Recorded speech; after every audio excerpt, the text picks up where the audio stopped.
56 বলে অপরাজিত 82 রান, অবশেষে চেনা রূপে ফিরলেন স্টার বয় তাওহিদ হৃদয়।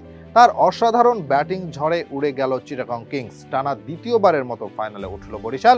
আর মাত্র একটি ম্যাচ, তাতেই নির্ধারিত হবে শিরোপার ভাগ্য।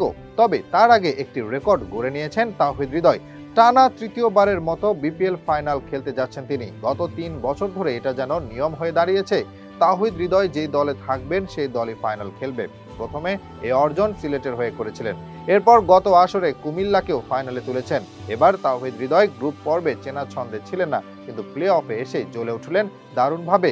তার অসাধারণ ব্যাটিংয়ে আবারও ফাইনালে উঠল বরিশাল। তাওহিদ হৃদয় নিজের টানা তৃতীয়বারের মতো ফাইনাল খেলার যোগ্যতা অর্জন করলেন।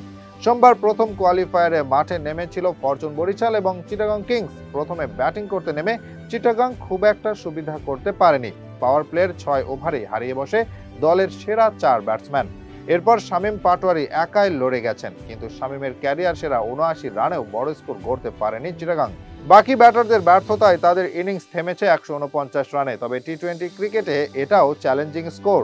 বরিশালের ব্যাটিংয়ের শুরুর দিকে টার্গেট ভালোই কঠিন মনে হচ্ছিল, কারণ শুরুর 10 ওভারে খুব একটা রান নিতে দেয়নি চিটাগং। পাওয়ার প্লেতে এসেছিল মাত্র 40 রান। ওপেনার তামিম এবং তাওহিদ হৃদয় দুজনেই ধীর গতিতে খেলছিলেন। তামিম ইনিংস বড় করতে পারেননি, তবে তাওহিদ হৃদয় সতর্কতার সাথে এগিয়ে গেছেন। এবারের বিপিএলে এর আগে একটাও 50 পাননি তিনি, সেজন্য হয়তো 50-র আগে তেমন কোনো ঝুঁকি নেননি। 50 রান স্পর্শ করতে খরচ করেছেন পুরো 45টি বল।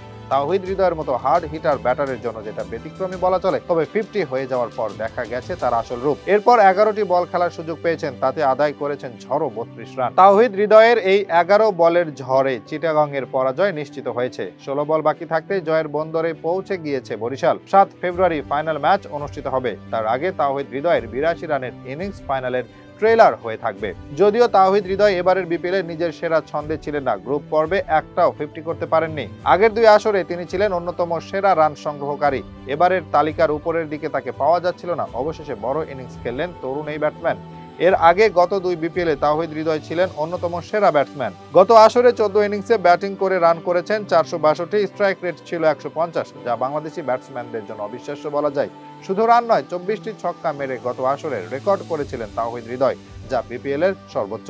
শুধু গত আসর নয়, 2023 সালেও বিপিএল এ 400-র বেশি রান করেছিলেন এই তরুণ। ছিলেন টুর্নামেন্টের অন্যতম সেরা ব্যাটসম্যান। 2টি আসরে ফাইনাল খেলেছিলেন তিনি, তবে চ্যাম্পিয়ন হতে পারেননি। এবার বরিশালের হয়ে শিরোপা জেতার পালা। তার জন্য আরেকটি ম্যাচ জিততে হবে, তাতে চ্যাম্পিয়ন হবার স্বাদ পাবেন তাওহিদ হৃদয়। বরিশাল জিতবে টানা দ্বিতীয় শিরোপা।